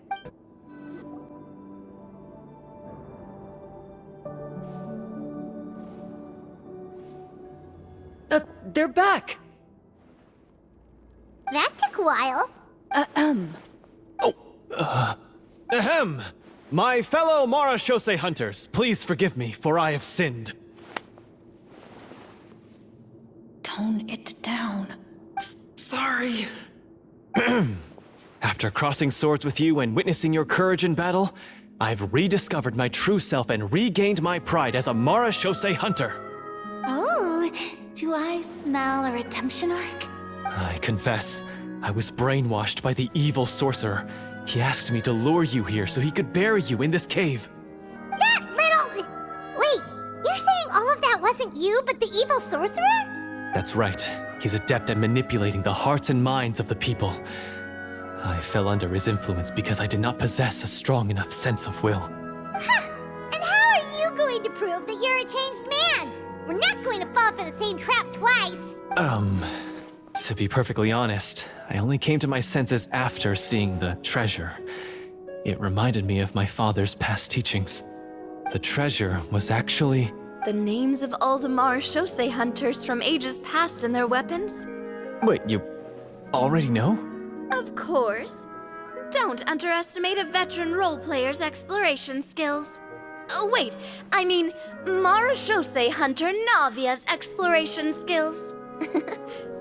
We just finished reading through the content of the stone tablet. That tablet recorded the lives of some fascinating people. For example, this Marashose hunter called Est. She inherited the responsibilities of the Golden Hunter and passed judgment on many people. But in private, she had a very easygoing personality. Her favorite pastime was singing and dancing with her friends, and she was said to have a beautiful voice. So, she was just like you. Oh, you really think so?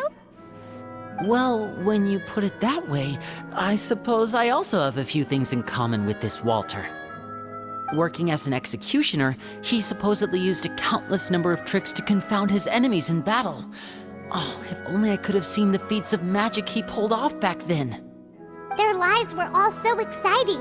You could write so many cool books about their accomplishments. How could they have all been forgotten? Because they chose to be. To hunt monsters that only appear in the shadows, you must also operate in the dark. To be a Marechaussee hunter is to willingly give up on wealth and fame. Then this stone tablet must have been left behind by their companions. That's right. Few Marechaussee hunters ever revealed their identity to the public. They always protected the city from the shadows. The only time they spoke of their accomplishments would be at night, when they gathered with their fellow hunters in front of the bonfire to share stories of the monsters slain by their hand. So, this tablet was created not so that the hunters would be remembered by the people, but so that they would be remembered by each other. No wonder this place was so well hidden. You regard the stone tablet in solemn silence. The names of your comrades etched onto its surface serve as a reminder that you are never truly alone. The tablet proves that, although a hunter walks a shrouded path, it is not a solitary one. There will always be those who walk beside you, a fact that remains as true today as in ages long past. Their legacies shall continue to be passed down from generation to generation, as everlasting as the stone onto which their names are carved. Father, you once told me that I should seek out the treasure if I ever became lost. So this is what you wanted me to find.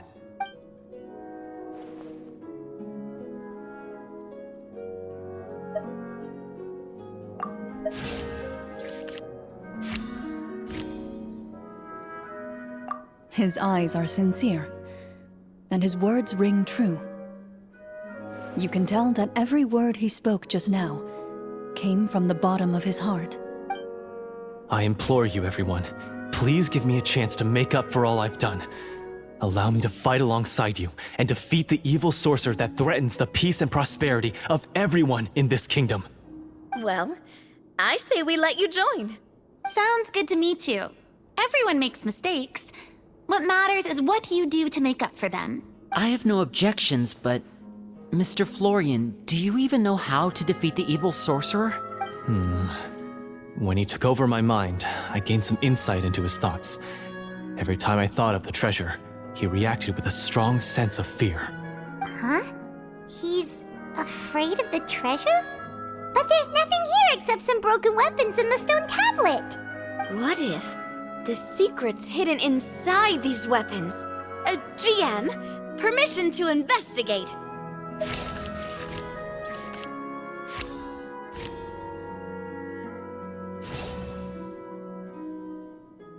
At first glance, the weapons appear absolutely ordinary. But as you observe them, you notice a faint energy emanating from within. These blades have slain countless monsters. Though it's been a long time since they were used in battle, their edges remain sharp, as if they're simply waiting for the next worthy hunter to carry on their legacy. So basically take these with us, right? I'll take this weapon, since it used to belong to Est. Maybe it'll find comfort in being held by someone who appreciates the arts. Ah, good idea. I'll take Mr. Walter's bow then, from one archer-magician to another. Paimon's gonna pick a cool weapon too!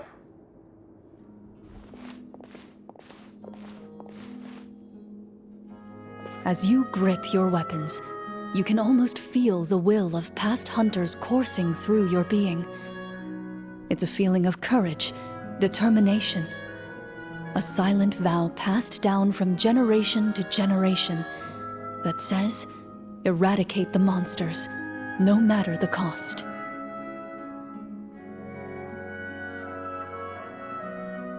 Mr. Florian, do you know where to find the evil sorcerer?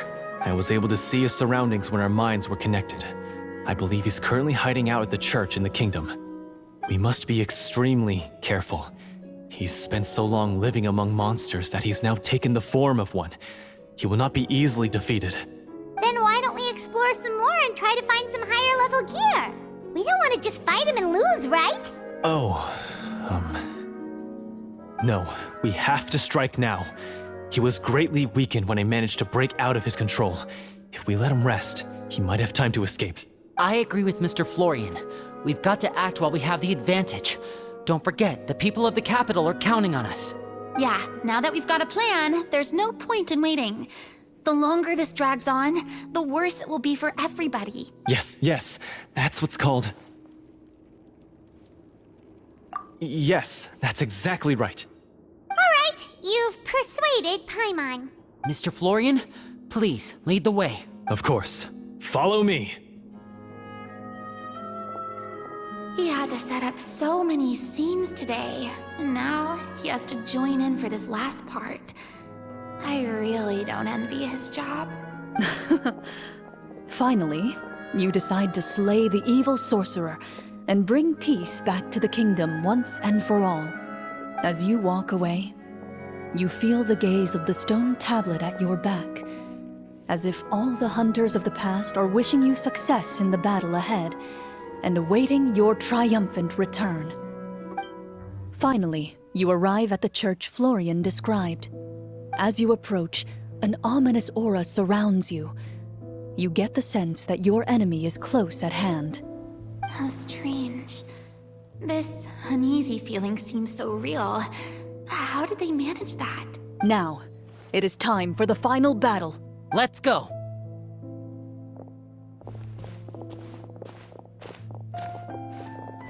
Florian, wait. What's wrong?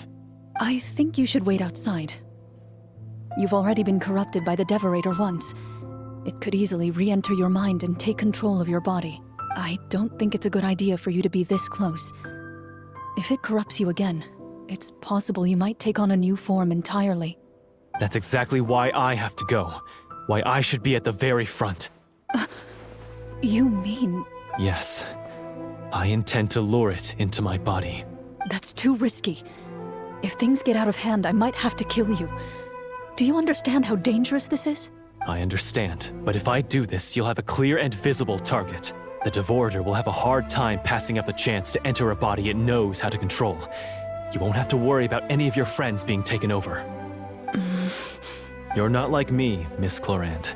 You're a just and powerful Marechaussee hunter. The monster broke free due to my error. It's only right that I shoulder the responsibility for its destruction. This is... something that I have to do. Consider it a duel to restore my honor. My only request is that you give it your all. I understand. Then, as a champion duelist, I hereby accept your request for a duel, and extend to you my most sincere regards. Thank you. The battle is now upon us. Let the Devorator once again tremble under the blade of the Marechaussee hunters.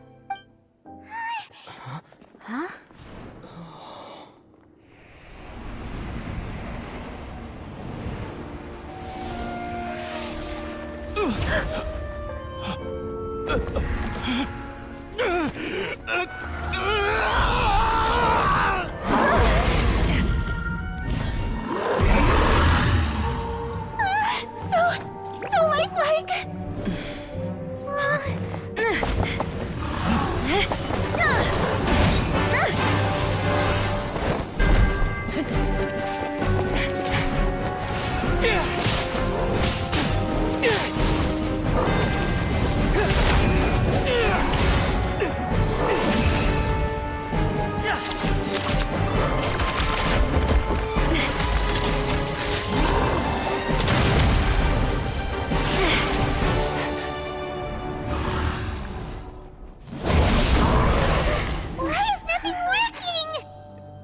This foe is not invincible.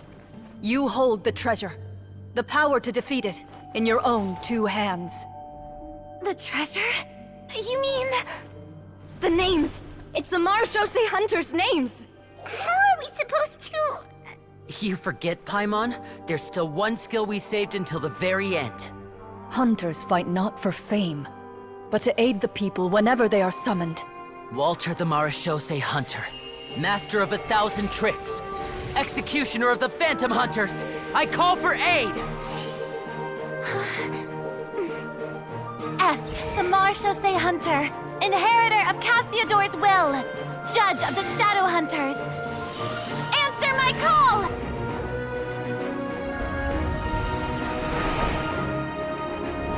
Petronia, protector of justice and order.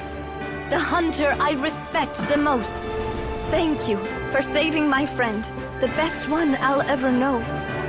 Please, lend us your strength.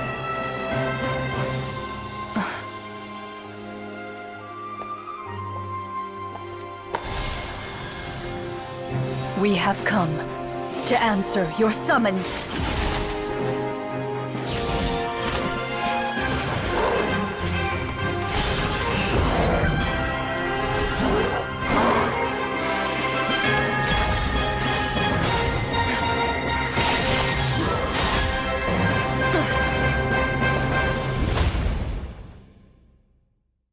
And so, the monsters were eradicated, and the sorcerer was defeated.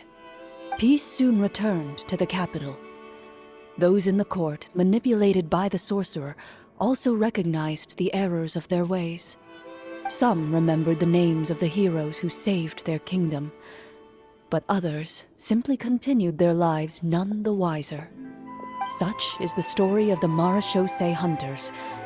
They pursue the phantoms in the darkness and exterminate all who pose a threat. They will always protect the city and those within it, even should all memory of their accomplishments be forgotten by the very people they serve. I am assuming we've finally reached the end of the script. Yes, you've reached one of the better endings. It's a pretty solid story overall. I thought it was just an ordinary adventure at first, but the further we got into it, the more impressed I became with the production and the plot. That final battle especially! All the effects were super realistic.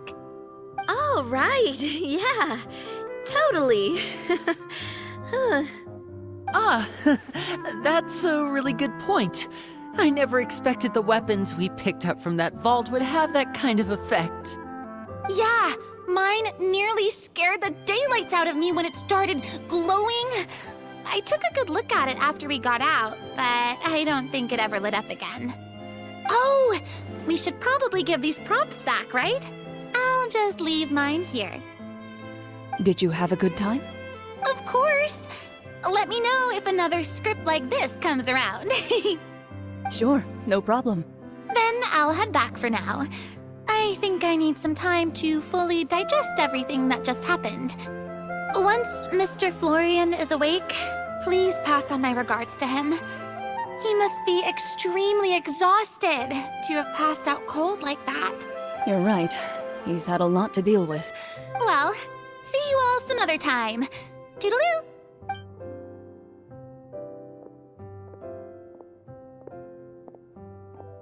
Okay, so, can I ask now? I think it should be fine, yeah. What in the world was going on back there? So you saw through all of that? That time in the cave when you told us to close our eyes, it'd be weirder if we didn't notice anything. I was dying of curiosity the entire time. I mean, you did a pretty bang-up job of pretending nothing had gone wrong. Farina actually looked like she thought all of it was planned. Guess none of us wanted to be the one to break the illusion. What are you all talking about?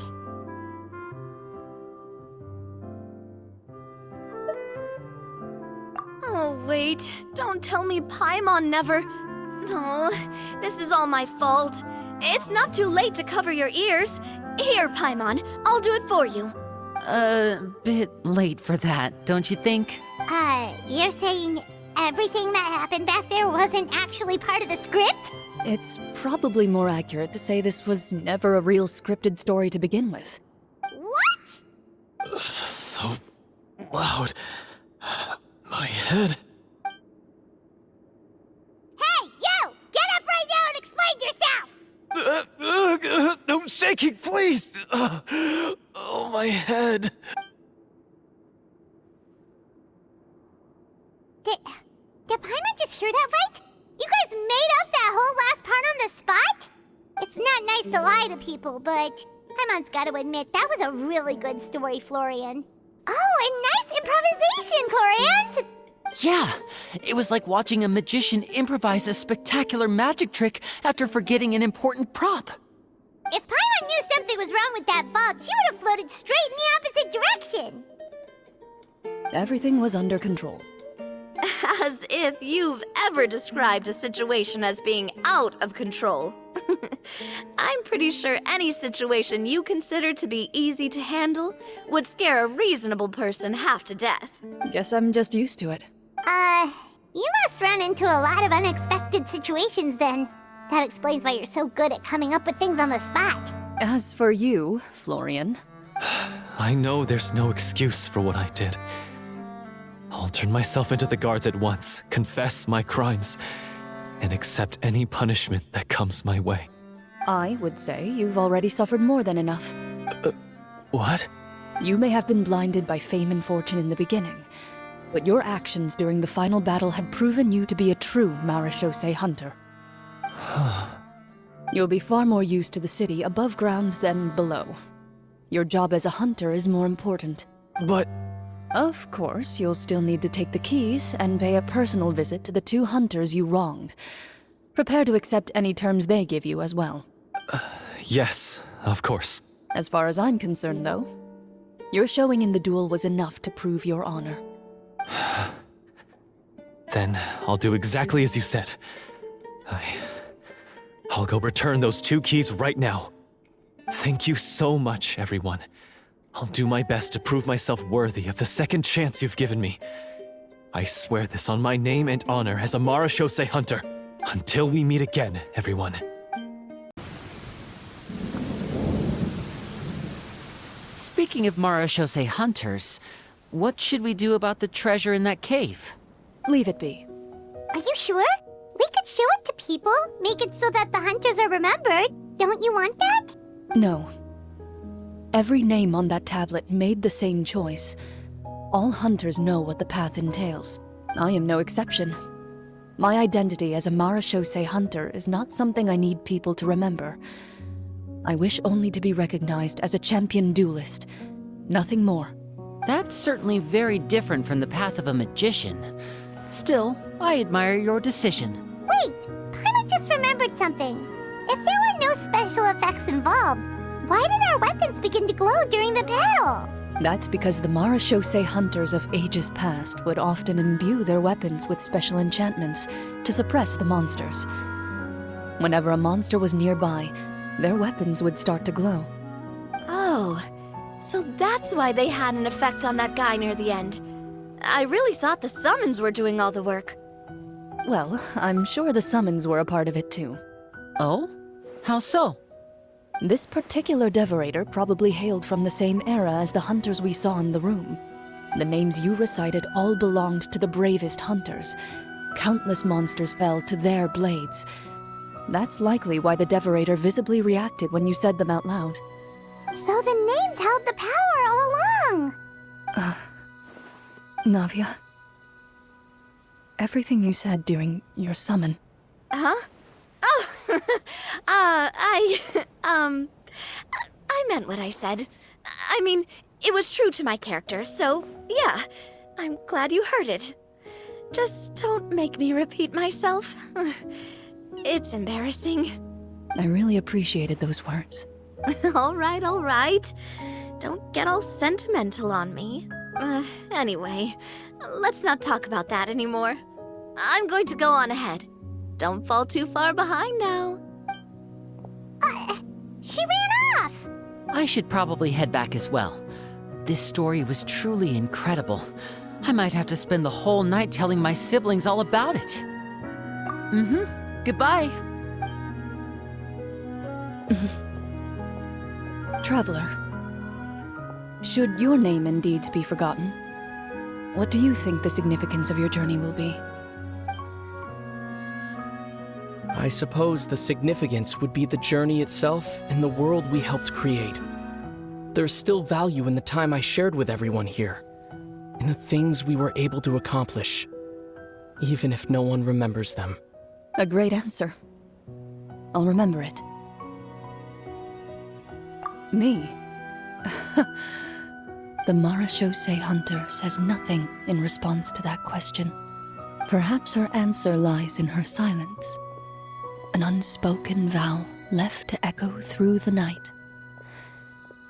The path she walks needs no explanation.